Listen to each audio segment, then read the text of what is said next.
Stop Covid 2019, Madame, Messieurs, bienvenue. Stop Covid-19. Les chefs d'État décrété l'urgence en République démocratique du Congo, l'urgence sanitaire. Kinshasa est depuis quelques heures en quarantaine et pendant ce temps, des provinces se préparent déjà à toute éventualité. Nous allons commenter l'actualité du jour avec un communicateur en santé, Dr Delphin Kachele-Wakibwe. Bienvenue. Merci beaucoup. Bonjour à tous les téléspectateurs. Bonjour Julie. Qu'est-ce qu'on comprend par urgence sanitaire dans ce contexte-ci? En fait, de manière très simple, nous comprenons que l'urgence sanitaire, c'est une situation. Quand on entend parler d'une urgence en santé, c'est une situation dont l'intervention doit être immédiate et rapide, sinon il y a perte d'une vie humaine. C'est ainsi que quand on en décrète dans le cadre épidémiologique comme ça, c'est-à-dire c'est une situation, un contexte où les mesures en santé, les mesures sanitaires doivent être prises et exécuter à la lettre pour limiter les dégâts sanitaires que peuvent causer cette maladie. Kinshasa est en quarantaine, c'est ce qu'il fallait? Depuis trop longtemps, nous pouvons le dire, mais est-il qu'il fallait l'étude des conjonctures pour décréter cela? Surtout qu'au stade actuel, on réalise que les communautés n'ont pas à peine 30% de ce dont ils devaient avoir pour résister à cela. Si ça a été pris en dernière minute avec l'autorisation du président de la République, nous souhaitions cela et nous les félicitons parce que c'est une situation qui va permettre de juguler et de maîtriser l'épidémie tant soit peu, d'autant plus qu'il y a même des ports. Il y a déjà des ports qui s'étaient créés où il y a eu des fuites de gens qui ont quitté Kinshasa depuis trop longtemps. En fait, en dernière minute, il y a ces mesures, ça permet de juguler tant soit peu l'épidémie qui est en train de se propager. Autrement, ça veut dire que les gens vont beaucoup plus rester à la maison parce qu'il y a moins de travail, la débrouille est presque en quarantaine aussi pendant ce temps. Donc ceux qui sont plus à la maison pendant des longues heures peuvent bien se partager la maladie, mais on pourra le contenir la maladie. Vous savez, chacun est responsable de sa famille, tel que je suis là. Je représente dans la République démocratique de ma famille, c'est moi le président. J'impose les mesures d'hygiène à toute ma famille pour que je ne perde personne. Si pas perdre quelqu'un, perdre, ce n'est pas seulement dans l'essence de la vie humaine.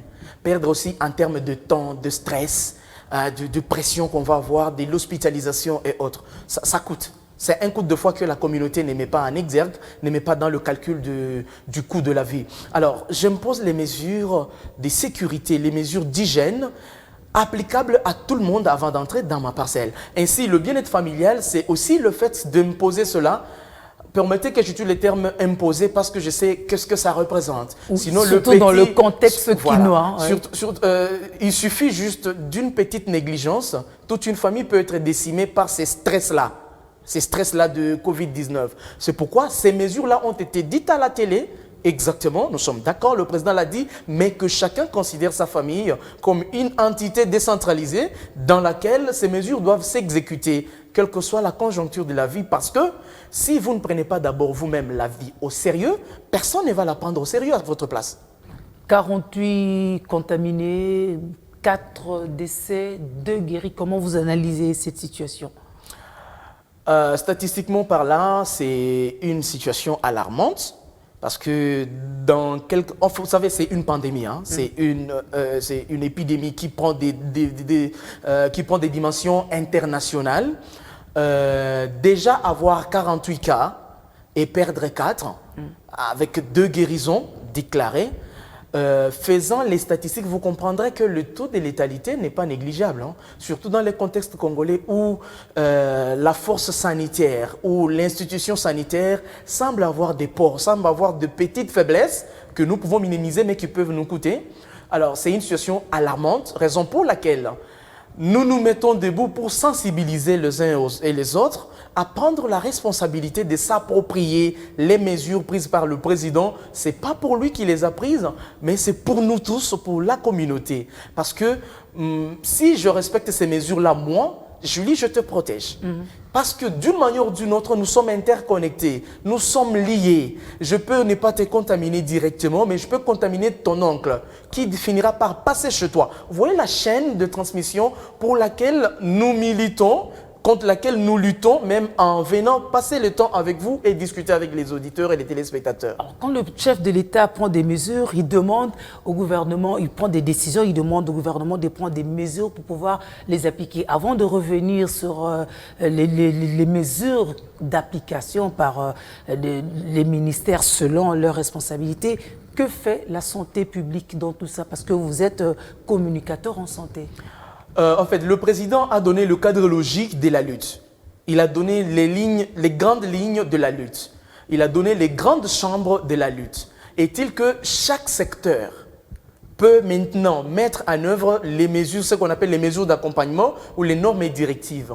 Nous pensons l'avoir vu avec le ministère du Transport, si vous permettez. Juste après le discours du chef de l'État, le ministère du Transport a sorti quelques normes et directives, quelques mesures d'accompagnement de ces grands cadres logiques. Même si ce n'est pas respecté à la loupe. Mais au moins ça a été donné. On a remarqué dans certains coins où ça a été respecté, c'est respecté. Hein, et on a remarqué beaucoup d'éléments sur la route qui forcent quand même, qui tentent tant soit peu à faire appliquer ces mesures. Mais c'est la chose aussi qui est attendue d'autres secteurs. Les secteurs humanitaires, les secteurs de la communication, les secteurs de la santé. C'est bien bon de tweeter, c'est bien bon de partager la communication et l'information, mais concrètement, qu'est-ce qui doit être fait? C'est là le technicien, les ministères, les différents ministères dans chaque domaine. Parce que là, il n'y a aucun ministère qui est épargné. On peut parler du ministère des hydrocarbures, vous êtes impliqué, de transport impliqué, de communication. C'est la vie de la nation qui est en jeu. Que dire du ministère de l'énergie en cette période? Exactement, impliqué. Je prends l'exemple. Nous sommes nous appelons ça hibernation sécuritaire. Hein. Nous sommes en hibernation, ce que vous appelez quarantaine, ce que vous appelez confinement. C'est-à-dire, l'idée principale, c'est de juguler, de circonscrire les virus là où il peut être pour ne pas l'expandre en champignon vers les autres. Alors si on les circonscrit, est-il que c'est une famille? C'est ça l'unité fondamentale de toute une vie sur cette terre, c'est la famille. Mais il y a de préalables. Des préalables tels que le courant et l'eau ne doivent pas manquer. Pourquoi? Parce que vous me demandez de laver les mains régulièrement. Ah ouais. Je n'ai pas les gels désinfectants, je ne peux le faire qu'avec l'eau. Mais si ça ne coule pas, ça pose problème. Ouais. Alors, il ne faudrait pas que, à cause de confinement, à cause du coronavirus, ou bien voulant sauver les gens des coronavirus, qu'on retombe dans le truc de choléra parce qu'il n'y a pas de l'eau qui a coulé. Donc c'est tout ça. L'énergie, ils sont aussi impliqués. Moi je pense, c'est le moment où pour accompagner ces mesures du chef de l'État, l'énergie devrait être pratiquement gratuite à tout le monde pour être informé. Hier, le président a parlé aux environs de 20h, 21h. Ouais. Je n'avais même pas le courant chez moi, malheureusement. Et vous n'êtes pas le seul, hein. Ça se fait comme ça. J'ai le suivi sur les réseaux sociaux parce que mon téléphone avait à peine 17%. Ouais. J'ai le suivi sur les réseaux sociaux, des médias. Il y a des Congolais qui se connectent jamais, qui ne sont pas à la pointe. Depuis aussi un temps, tout le monde est connecté pour lire et donner les statistiques. Or, c'est le moment où l'énergie devrait augmenter. Les énergies devraient augmenter pour permettre à tout le monde, même à celui qui est à Kabeya Kamwanga, celui qui est à Kilwango Kimwela, qui est à Kinsundi, de capter l'information. Les médias existent, on consacre beaucoup de temps à cela. Il n'y a pas que ça. Il y a de l'eau qui doit couler au robinet régulièrement pour que les gens aient l'opportunité de remplir leur bidon et laver les mains. Bien sûr, on peut nous dire le puits existe exactement pour les familles qui n'ont pas l'opportunité d'avoir l'eau courante au robinet. Ils peuvent utiliser l'eau de puits qu'ils traitent avec du chlorine et qui leur permettrait de laver les mains régulièrement. En fait, en d'autres termes, il y a aussi l'aspect renouvellement des énergies, c'est-à-dire alimentation. C'est un problème très sérieux. Bien sûr, on est en quarantaine, mais on craindrait, en quittant la quarantaine contre coronavirus, qui ne se déplace pas, mais qu'on retombe dans d'autres virus qu'on ne sait pas voir. C'est donc tous les différents ministères qui existent qui doivent prendre les mesures d'accompagnement et d'applicabilité des grands carrés logiques que le président de la République a donnés à toute la nation. Vous pensez aussi au ministère de l'économie, bien entendu, parce qu'on demande à ce que les gens ne sortent pas de Kinshasa pour les provinces, vice-versa, mais seules les marchandises peuvent être acheminées à la capitale avec des convoyeurs. Est-ce faisable au Congo, à Kinshasa? Vous savez, même dans les priorités, il y a les urgences, Madame Julie. Ça, il faut qu'on le reconnaisse. Le ministère, en prenant ces mesures, je pense, il a étudié les pour et les contre. Il a vu Interdire aux gens de se déplacer, c'est bien, mais ne pas permettre aux denrées alimentaires de rester là où ils sont produits. Du genre, aujourd'hui, prenez Matadi Kibala. Si Matadi Kibala fermé pendant une semaine, je vous assure, les Makemba ne vont pas entrer et nous allons tomber dans le virus de la malnutrition. C'est un problème très sérieux. Si le ministère de l'économie a pris ces mesures, c'est en connaissance de cause. Nous pouvons peut-être les accompagner dans la sensibilisation de la communauté. Vous savez, en situation de catastrophe, il est aussi important de cultiver la confiance. Peut-être que ça n'a jamais existé. C'est possible que quelqu'un, à partir de Matadi, envoie ses colis sur place et les dépôts lui font affaire. Parce qu'on se dit, si nous ne déplaçons pas ces matériels, ces consommables de Matadi jusqu'à Kinshasa, ça va pourrir. Le commerçant va perdre. Et ses frères sur Kinshasa vont mourir. Donc il y a toujours la possibilité. C'est pourquoi, face à des catastrophes comme ça, au-delà des stratégies mises en place par les directions techniques comme les ministères, il y a possibilité aussi d'impliquer la communauté, qu'elle s'approprie. Nous avons vu dans d'autres pays où il y a des communautés qui se sont mobilisées pour accompagner les familles des médecins, les familles des infirmiers. Mais ce climat de confiance, ça ne s'improvise pas. Pour que la communauté se mobilise, il faut avoir installé ce climat de confiance aussi. Bon, c'est vrai, dans les conditions normales des températures et des pressions, ça devrait se préparer depuis des années. Mais est-il que devant un aléa, devant une catastrophe, devant un fait accompli, voulez-vous qu'on reprenne les ABC? On peut enterrer la hache de guerre. On peut tout enterrer. On peut garder d'abord en jachère. Okay. Parce que pour l'instant, je vous dis, on ne parlera plus ni saut de mouton. On ne parle parce que tout le monde a compris que l'an 2020 se pointe comme une année de survie. Il faut lutter pour sa survie. Et le reste, ça se voit en 2021. Sinon, avec tes projets, tu passes. C'est pourquoi je pense que le climat qui doit s'installer, c'est un climat de confiance et puis une confiance immédiate, quoique subite, mais immédiate. La communauté des bases doit comprendre que le coronavirus n'est plus une menace. C'est devenu un risque à haut impact. Et il faut différencier une menace, un risque et un risque à haut impact. Donc la communauté doit comprendre cela et s'approprier la lutte pour que cela ne prenne pas beaucoup de temps. Visiblement, la communauté soit ne comprend pas, soit elle persiste à faire semblant parce qu'on continue à voir des gens. Finalement, c'est un drôle de confinement lorsqu'on parle de Kinshasa. On voit même sur des réseaux sociaux, on ironise, on dit mais voici le confinement dans tel que mais voici le confinement à Kin. Les marchés continuent à être pleins, les rues sont bondées de monde. Mais les gens pour rester chez eux, bon, ils peuvent pas, ils sont parfois sur la route, tout ça à papoter. On ne mesure pas l'ampleur de la situation. Réellement. Je pense que les communicateurs pour le changement social des comportements ont un grand travail. Je pense pour le moment, parmi les mesures prises par le président de la République, il ne suffisait pas peut-être seulement pas de le dire, mais aussi d'impliquer les communicateurs, pas les communicateurs qui peuvent dire n'importe quoi à la communauté. Parce que plus on communique mal, plus on déroute la communauté et ça a de l'impact négatif, y compris même sur celui qui a mal communiqué. Je pense pour le moment, c'est amplifier la communication dans la communauté, c'est-à-dire passer le vrai message. Vous savez, sous d'autres cieux, Julie, on a remarqué des spots qui ont été faits par les hautes personnalités, les députés, les sénateurs, les ministres. Bon, mais malheureusement, pour l'instant, nous ne remarquons pas, ce n'est pas une critique, mais c'est une analyse. Du bout de doigt, nous ne remarquons même pas les t-shirts qui sont donnés souvent lors de la campagne. Ce serait le moment de battre une très bonne campagne. Non, mais les magasins ont fermé, les peintres n'ont pas de peinture. Donc, tu sais ils n'ont pas de couleur, ils n'ont pas de matériel. Mais au moins, le président n'a pas fermé toutes les frontières, surtout au matériel qui doivent nous aider à lever cette urgence sanitaire.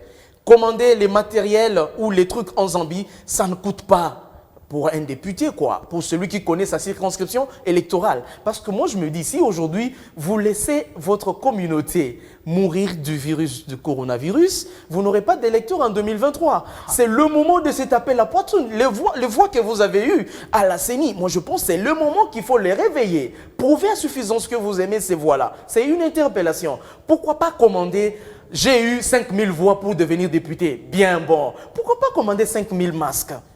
C'est possible. Vous les commandez. Mais on a vu quelques députés, justement, vous êtes communicateur en santé, cher médecin, on a vu quelques députés nous proposer des masques en pagne, en palliatif. Je sais, par manque d'oiseaux, on peut manger les hiboux, dit-on par certains philosophes, mais est-il qu'il faut qu'on puisse examiner la nature du tissu Et qu'est-ce que ça protège? Parce qu'en soi, les tissus, c'est plus pour la barrière mécanique, hein, la barrière physique entre les gouttelettes qui viennent des voies respiratoires contre les narines de quelqu'un ou la bouche de l'autre. Est-il que peut-être ces tissus-là ont été examinés? Nous n'avons pas assez de précision là-dessus.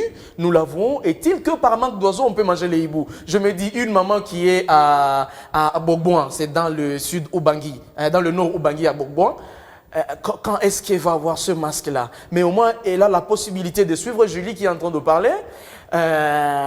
Et au moins, elle peut se faire une barrière mécanique qui lui permet de ne pas entrer en contact. Donc, ça prouve à suffisance que les moyens sont limités. On ne peut rien faire. La plus belle femme ne donne que ce qu'elle a. Ça montre les limites de la lutte. Les limites d'énergie par rapport à cette lutte, mais ce n'est pas le moyen qui manque à la RDC, c'est peut-être amplifier les stratégies et impliquer certaines personnes aussi, pas pour se positionner, mais pour sauver tant soit peu les personnes qui semblent encore ignorantes par rapport à ces fléaux. Ces personnes attendent d'être impliquées ou peuvent aussi demander à ce qu'elles soient impliquées ou qu'elles s'impliquent carrément. Chère Julie, tu sais, d'abord il faut que la communauté comprenne. La vie vous appartient, vous. Quand le virus va entrer dans votre corps et va vous amener sous un respirateur, vous ne serez ni avec le président de la République, ni avec le ministre, ni même pas avec nous qui vous parlons ici à la télé. D'abord, je voudrais que la communauté, que chacun là où il est, comprenne que la vie lui appartient. Lui seul d'abord. Et qu'il doit lutter pour ça. Ça s'appelle struggle for life. Le darwinisme, la lutte pour la vie. Mais je ne sais pas, si je dois protéger ma vie aujourd'hui et que je dois attendre l'autre pour qu'il vienne me tirer l'oreille, ça pose problème. Des fois, nous nous en parlons. Pourquoi? Parce que nous ne voulons pas que par l'inconscience des autres, certaines d'autres personnes innocentes qui ont respecté les mesures soient contaminées. Malheureusement. C'est pourquoi nous sommes en train d'insister. C'est vrai, quelque part là, les mesures, malgré le confinement, ne sont pas respectées. Alors qu'il faut peut-être rentrer à la base, solliciter l'implication de la base, qui est la communauté qui est en train de nous suivre à la télé, à la maison.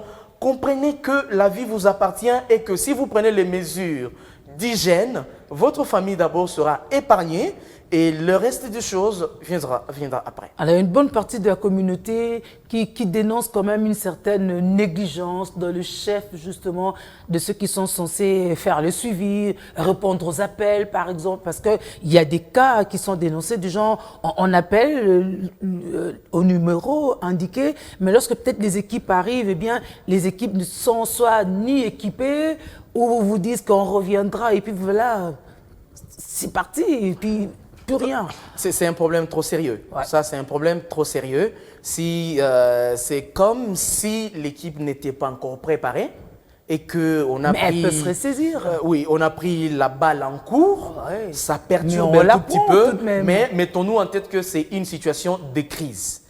Je donne un exemple avant de répondre à la question. Vous allez chez vous, vous rentrez, à peine vous ouvrez la porte, au lieu de recevoir votre fille qui vous reçoit souvent papa, mais c'est un lion qui sort de la maison.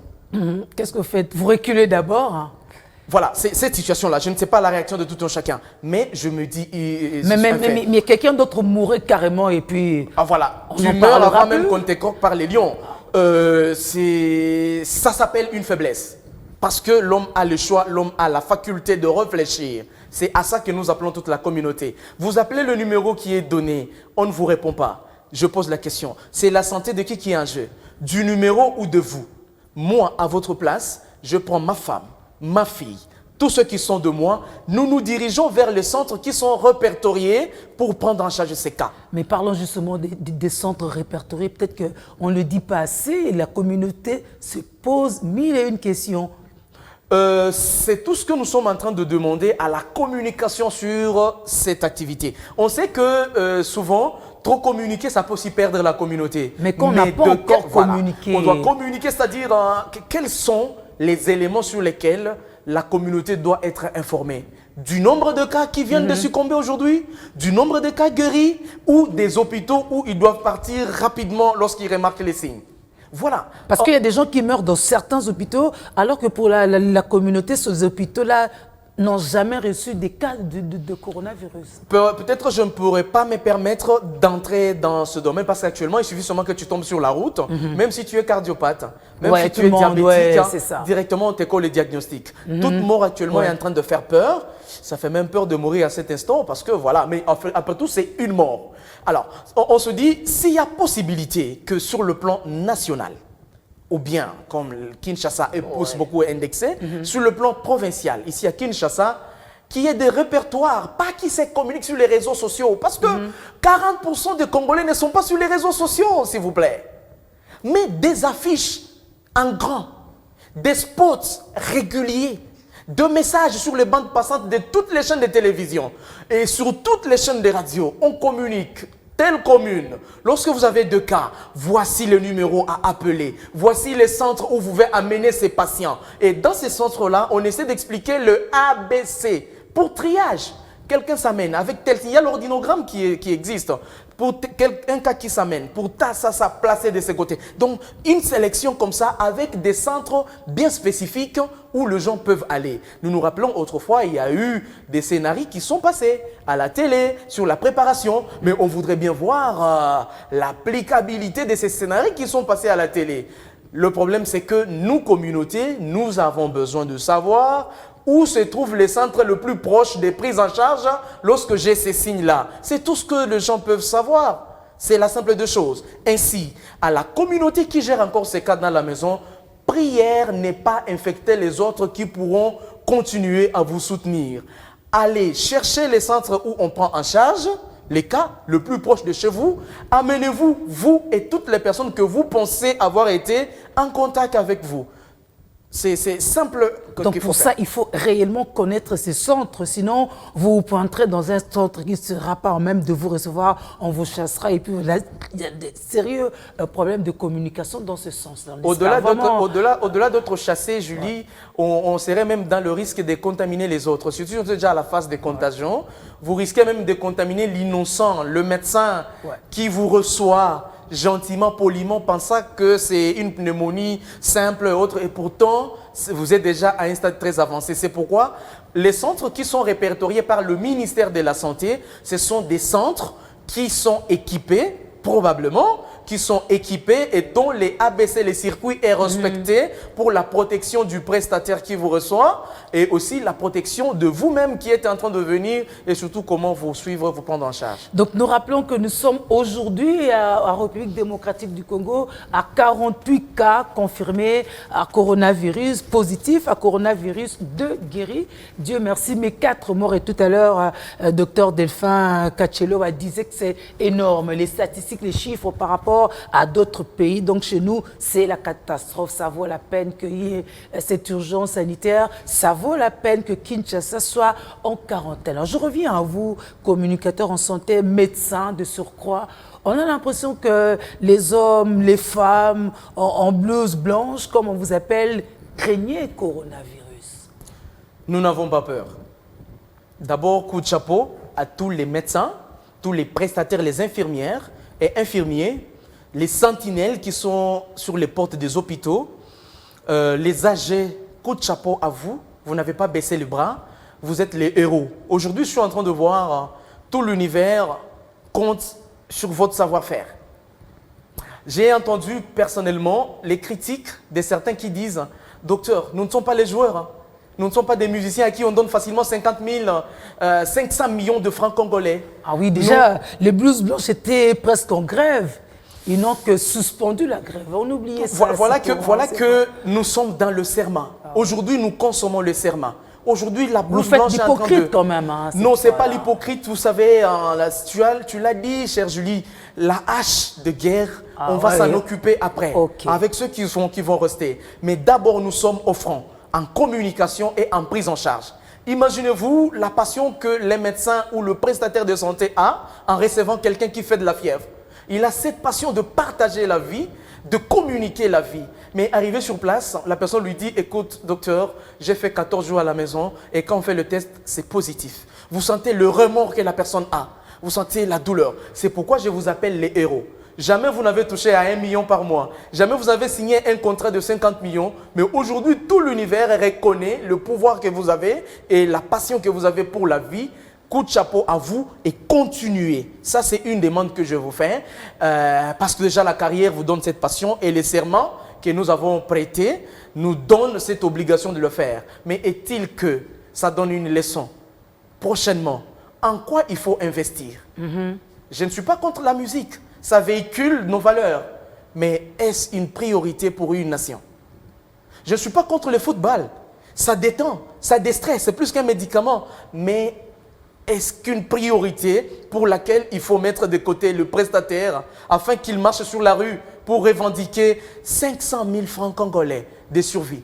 C'est une interpellation. Vous savez, cette épidémie nous apprend beaucoup et que peut-être à la fin, Dieu voulant, parce que la médecine va toujours de pair avec la foi, le médecin soigne, c'est le Très-Haut qui guérit.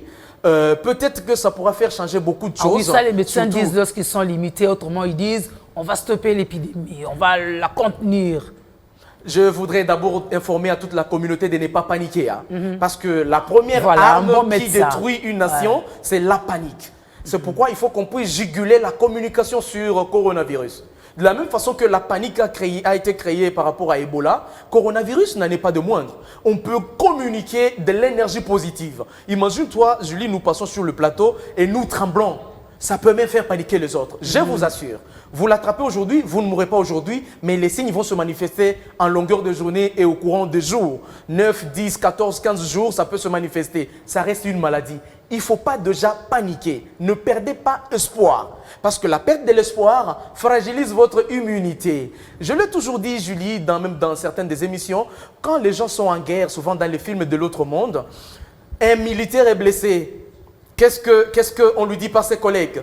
Tiens bon, oui, je vais t'amener au centre. Tiens bon, ne meurs pas. Ça, on dit aussi au virus. Hein. Oui, il faut le dire à toutes les personnes qui nous suivent, qui sont atteintes.